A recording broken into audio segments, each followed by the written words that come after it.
Let's start with the questions. तो first question है आज का कि let a polygon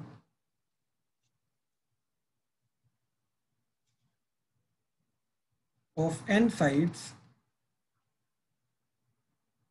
is given. ठीक है, let a polygon of n sides is given, then find first total number of diagonals, second total number of triangles which have two sides in common with polygon. ठीक है, total number of triangles which have two sides in common with polygon. ठीक है,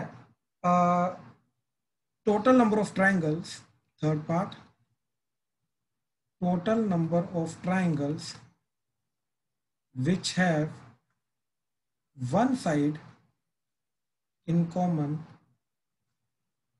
with polygon.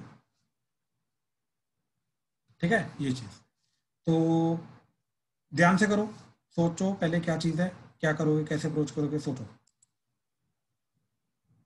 देखो क्या करोगे, सबसे पहले तो हमने ये बोला कि NC2 क्या है, number of lines that can be formed by joining any two vertices. कोई भी दो वर्टिसेस को ज्वाइन करके जो लाइंस बन सकती हैं वो NC2 होंगी, टोटल नंबर ऑफ लाइन.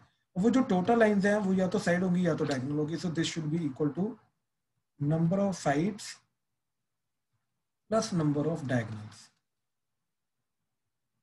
ठीक है, अब हमें मालूम है n साइडेड पॉलीगन में नंबर ऑफ साइड्स n होती हैं, तो NC2 that should be equal to n plus number of diagonals. तो यहां से नंबर ऑफ डायगोनल्स का क्या फॉर्मूला बना, that is NC2 minus n. ठीक है, that is NC2 minus n. तो ये तो सबसे पहला आ गया. हाँ जी, रितेश, उदय क्लियर है, आर्यन? यस सर, क्लियर है. ठीक है, अच्छा अगला देखो, total number of triangles which have two sides in common with polygon. अब ध्यान से देखना ये चीज. ठीक है, लेट से हमारे पास n साइडेड पॉलीगन है. ठीक, इस तरीके से n साइडेड जा रहा है. ये A1 पहला वर्टेक्स, फिर A2, फिर A3, A4, A5, सो अनटिल ये लास्ट वाला AN आ जाएगा. इसके पहले वाला AN-1, उसके पिछले वाला AN-2, इस तरीके से टोटल n वर्टिसेस चले जाएंगे. हाँ जी, क्लियर है सर? यस सर, क्लियर है. अब देखो जरा, अब एक ऐसा ट्रायंगल जिसके दो साइड्स कॉमन आएंगी वो ऐसा ट्रायंगल होगा ये वाला. यानी कि तीन कंसेक्यूटिव वर्टेक्स जो है उनको ज्वाइन करके मेरा एक ट्रायंगल बनेगा जिसकी एग्जैक्टली दो साइड्स कॉमन होगी. तो ट्रायंगल कैसे कैसे बनेगा, देखो A1, A2, A3 से एक ट्रायंगल बनेगा. ठीक, ये वाला. ठीक, A1, A2, A3 से एक ट्रायंगल बनेगा. फिर एक एक आगे करते रहो, A2, A3, A4 से अगला ट्रायंगल बनेगा ये वाला. एक एक फिर आगे करते रहो, that is A3, A4, A5 से अगला ट्रायंगल बनेगा. फिर एक एक आगे करते हो, A4, A5, A6 से अगला बनेगा, एंड सो टिल कहां तक जाएगा, लास्ट वाला ट्रायंगल. देखो ये तो पहला ट्रायंगल था, अब लास्ट वाला ट्रायंगल बनेगा ये वाला, that is AN, A1, A2 से. तो A1, AN, A1, A2 से अगला. तो ध्यान से देखो, फर्स्ट वाला वर्टेक्स चेक करो, इसका कहां तक जा रहा है, 1 से शुरू होकर n तक जा रहा है. तो कितने ट्रायंगल्स होंगे, n ट्रायंगल्स. ठीक है, तो टोटल n ट्रायंगल्स बनेंगे जिनके दो वर्टेक्स, दो साइड जो है वो कॉमन रहेंगे. हाँ जी, क्लियर हुआ Sarab? Yes sir. Ritesh, Uday, Aryan? Yes sir, clear है. ठीक है, अच्छा अब देखो जरा last question, total number of triangles which have one side common with polygon. अब ध्यान से देखो, जो वन साइडेड कॉमन वाला है वो कैसा बनेगा.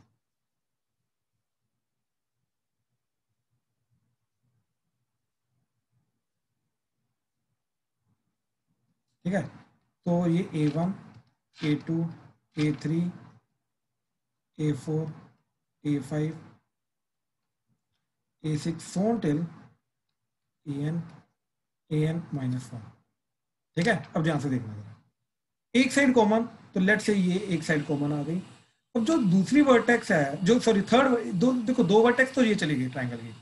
अब जो थर्ड वर्टेक्स है वो ये नहीं हो सकती, क्योंकि अगर ये हुई तो दो साइड कॉमन आ जाएगी, ये भी कॉमन आ जाएगा। हमें दो साइड नहीं कॉमन चाहिए, हमें एक्जैक्टली वन साइड कॉमन चाहिए। यानी कि पहली वर्टेक्स हो सकती है ये, या तो ये, सॉरी ये, या तो ये, या तो ये, एंड सो ऑन ये वाली भी नहीं हो सकती, अदरवाइज दो साइड्स कॉमन आ जाएंगी। तो या तो ये, सॉरी ऐसे, या तो ऐसे। ठीक है, तो ध्यान से देखो, किसी भी पर्टिकुलर इसको लेके जो बनेंगे ऐसे ट्रायंगल्स, वो कितने बनेंगे, इसके लिए ये वर्टेक्स भी काउंट नहीं करनी, ये भी नहीं करनी। तो टोटल n में से 1 2 3 4 छोड़ दी तो कितने बनेंगे, that is n minus 4 vertices बनेंगे। ठीक है, अब ध्यान से देखो जरा, यानी कि एक पर्टिकुलर साइड के लिए, एक पर्टिकुलर साइड के लिए n माइनस 4 बनेंगे। अब ऐसी कितनी साइड्स पॉसिबल है, 1 2 3 4 5 सो अनटिल n साइड्स पॉसिबल है। यानी कि दूसरी के लिए भी n माइनस 4, तीसरी के लिए भी n माइनस 4, सो अनटिल nth के लिए भी n माइनस 4। तो टोटल नंबर ऑफ ट्रायंगल्स कितने जाएंगे, n इंटू n माइनस 4। हाँ जी, प्लीज कंफर्म करो, क्लियर हुआ? क्लियर है sir. Yes sir. Mukesh, Sara, Uday, Aryan, उदय कंफ्यूजन हो रही बता दे भाई। इसको ना सी के हिसाब से अगर देखना है ना, तो सबसे पहले हमने क्या किया, NC1, NC1 से क्या किया हमने, n साइड्स में से एक साइड चूज कर ली। अब जो साइड चूज की हमने, उस साइड के अकॉर्डिंगली कितने वर्टिसेस पॉसिबल है जिसके थ्रू थर्ड वर्टेक्स जा सकता है, that is in n minus 4 में से कोई भी एक को चूज कर लो, तो that is n minus 4 C1। तो ये हमारा क्या जाएगा, n इंटू n माइनस 4। याद रखो NC1 जो होता है वो n होता है, इसलिए तो ये n आ जाएगा, ये n माइनस 4 आ जाएगा। ठीक है, तो n इंटू n माइनस 4, इससे भी वही आंसर जा रहा है इस तरीके से। सर ये सी के हिसाब से कैसे किया आपने? देख भाई, हमारे पास टोटल कितनी साइड्स हैं, एन। n साइड्स हैं, तो n में से सबसे पहले एक चूज कर ले, NC1। अब अज्यूम कर मैंने ये वाली साइड चूज की, अब इस साइड के अकॉर्डिंगली तो दो वर्टेक्स तो डिसाइड हो गए, एक ये वाला एक ये वाला। अब जो थर्ड वर्टेक्स है वो क्या हो सकता है, बाकी n माइनस 4 वर्टेक्सेस में से कोई भी एक, तो n माइनस 4 C1। तो ये आ गया सर ये आ गया बेस को डिसाइड करने के लिए, base of triangle, base of triangle मतलब 2 वर्टिसेस। अब जो थर्ड वर्टेक्स बना वो ये आ गया, तो this decides the third vertex. समझा? Yes sir. गुड गुड, ठीक है, तो ये पूरा क्वेश्चन क्लियर हुआ, कोई डाउट तो नहीं इसमें? अभी देख लो जरा। सर पर हम ऐसा कर हाँ सकते हैं सर। कि मतलब जो हमने पहले में n लिया वो अपने साइड के हिसाब से लिया, फिर जो हमने n माइनस 4 लिया वो अपने वर्टिसेस के हिसाब से लिया। हाँ बिल्कुल, एक्चुअली में साइड मैंने इसलिए बोला ना, क्योंकि साइड बोल लो या दो वर्टेक्स बोल लो, एक ही बात है। Okay sir. ठीक है ना? ठीक ठीक ठीक ठीक। अच्छा, अब ये बहुत सिंपल क्वेश्चन है, ठीक, ध्यान से देखना एंड ध्यान से सोच के बताना क्या है। Among 15 persons,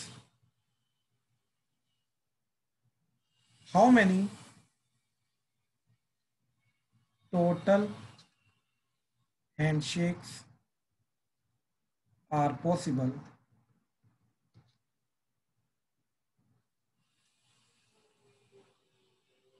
if one person shakes hand with other person only once? एक बंदा दूसरे बंदे के साथ सिर्फ एक बार ही हाथ मिला रहा है, तो टोटल कितने हैंडशेक्स पॉसिबल है? ठीक है, सोचो ध्यान से, बहुत सिंपल क्वेश्चन है। देखो बेसिकली अगर मैंने 15C2 किया तो 15C2 का मतलब क्या है कि I am trying to select 2 persons at a time. वो कितने डिफरेंट वे से सिलेक्ट कर सकता हूँ, 2 different persons at a time, that is 15C2। अब यार 2 persons को सिलेक्ट करने का मतलब क्या है, 1 हैंडशेक। क्यों? क्योंकि 2 persons एट ए टाइम मतलब आपस में एक ही हैंडशेक कर रहे हैं, तो this is the total number of handshakes.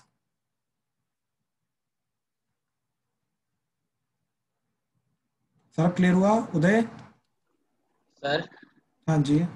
Sir जैसे अगर 15 बंदे हैं ना सर, तो जो एक बंदा है वो 14 जनों से हैंडशेक कर सकता है बिल्कुल ऐसे। तो सर जो अगला होगा वो पहले से नहीं कर सकता, अपने से भी नहीं बिल्कुल कर सकता, तो 13, तो ऐसे करके फैक्टोरियल नहीं बन जाएगा? भाई, ऐड करेगा इनको या मल्टीप्लाई करेगा? अच्छा ठीक है सर, ठीक है सर, समझ आ गया सर। ठीक है ना, ऐड करेगा ना। ठीक है सर, ठीक है। ठीक है, अब ये सोच सर समझ आ गया। कि तू अगर इनको ऐड कर रहा है राइट, तो कितना जाएगा उसके हिसाब से तेरे को पता चल जाएगा। ठीक है, तो आंसर कितना आएगा तेरा 14 इंटू पहला कितना करेगा 14 ना, तो 14 प्लस 13 प्लस 12 प्लस 1 तक। ठीक है, तो कितना आ जाएगा तेरा n into N plus n minus 1/2 आ जाएगा ना ये। हाँ जी सर।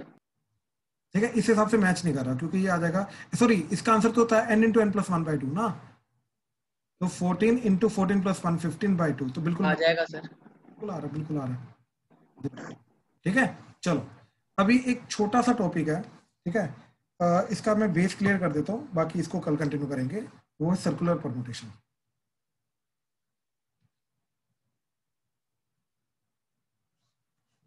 ठीक है, सर्कुलर परम्यूटेशन का मतलब पता क्या होता है। ठीक है, अज्यूम करो एक टेबल है।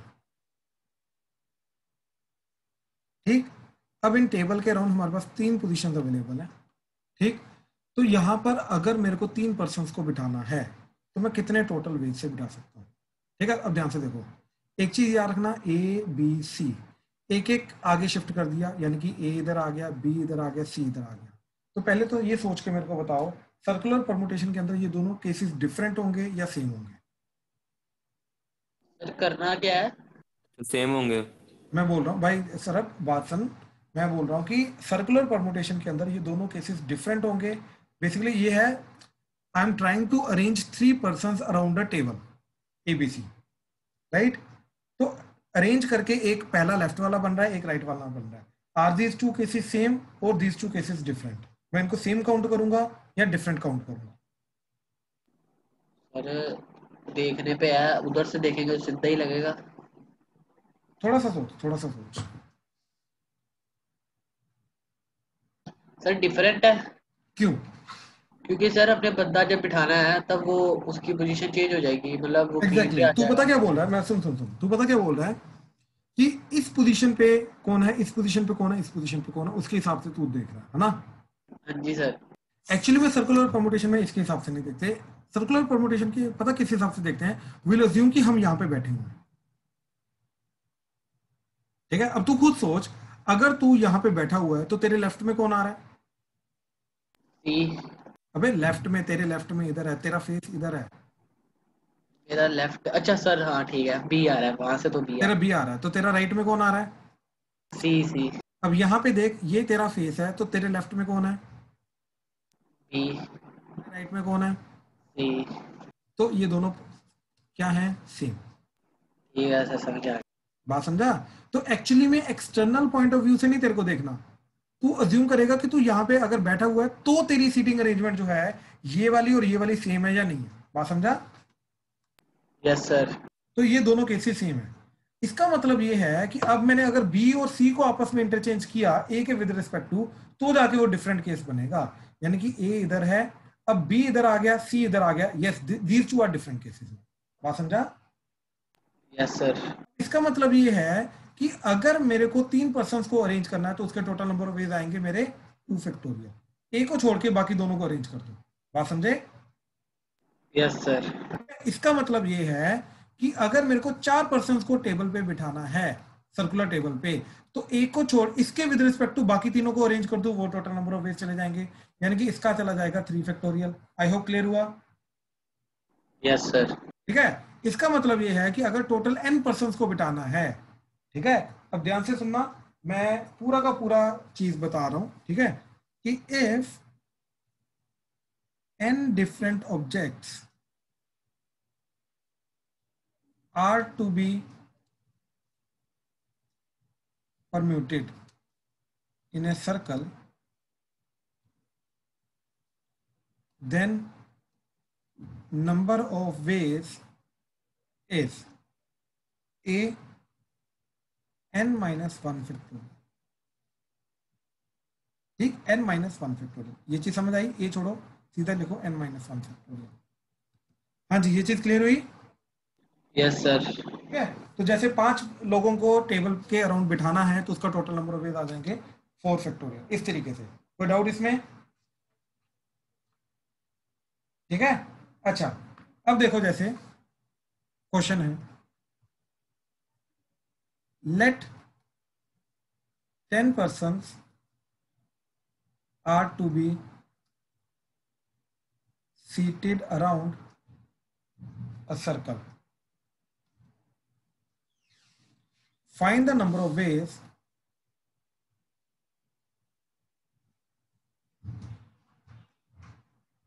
if A part, no restriction,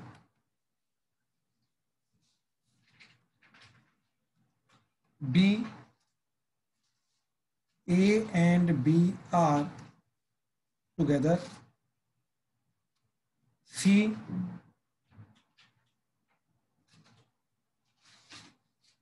no two of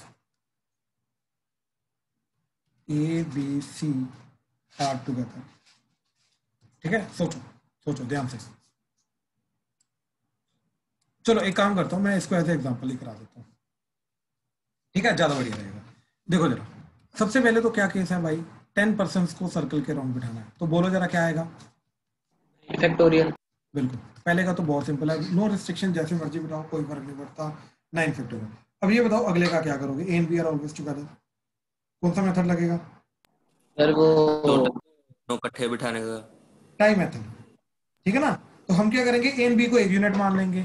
तो अगर मेरे टोटल 10% है, A B third fourth fifth six seventh eighth ninth tenth, A and B को एक सिंगल यूनिट मान लिया, तो अब टोटल कितने पर्सन बने मेरे पास, कितने ऑब्जेक्ट्स बने, 9। तो 9 को इसके अराउंड बिठाने के टोटल नंबर ऑफ वेज क्या आ जाएंगे सर्कल में, 8 फैक्टोरियल। लेकिन अब यहाँ पे ए बी को आपस में पोजीशन इंटरचेंज कर सकते हैं, तो उसका 2 फैक्टोरियल आ जाएगा साथ में। हाँ जी, प्लीज कंफर्म करो, क्लियर हुआ? Yes sir. पक्का? उदय, आर्यन, कोई डाउट? ठीक है ठीक है। सी देखो जरा, अब देखो सेकंड का तुम्हें पता चल गया क्या करना है, तो थर्ड का सोचो एक बार, थर्ड का सोच लो, थर्ड इजी है, ठीक है। इसके अंदर क्या करना है कि एबीसी जिनको इकट्ठा नहीं बिठाना है इनको गैप्स में बिठाएंगे, तो एबीसी को छोड़ के हमने बाकी 7 को सर्कल में बिठाया, तो इन 7 को सर्कल में अरेंज करने का तरीका 6 फैक्टोरियल। अब इन 7 के बीच में कितने गैप्स क्रिएट हुए, 1 2 3 4 5 6 7, तो इन 7 पे अब किसी भी 3 जगह पे एबीसी को बिठा दो, तो दैट इज 7p3, तो 6 फैक्टोरियल इंटू 7p3। हाँ जी, प्लीज कंफर्म करो, क्लियर है?